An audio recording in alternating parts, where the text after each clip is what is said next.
থাকুন মমতা ব্যানার্জি, দেখবে আর জ্বলবে লুচির মতো ফুলবে। হাইকোর্টে দুঃখান মুলেছে বসিরহাট পুলিশে, মাম্পিকেও তাই করেছিল। কে তেল কাটেনি? আপনাদের জন্য লড়াই করেছিল বলে সন্টু পান রিপাবলিক তাকে তার ক্যামেরাম্যানকে টানতে টানতে হিঁচড়ে নিয়ে গিয়ে জেলে রেখেছিল। সন্টুর জন্য হাততালি হয়ে যা।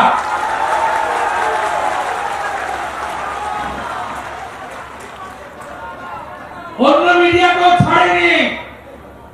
এবিপি আনন্দের এডিটর সুমন দে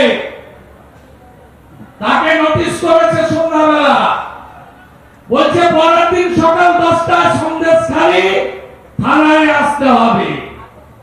আপনাদের জন্য বহু লোক লড়েছে।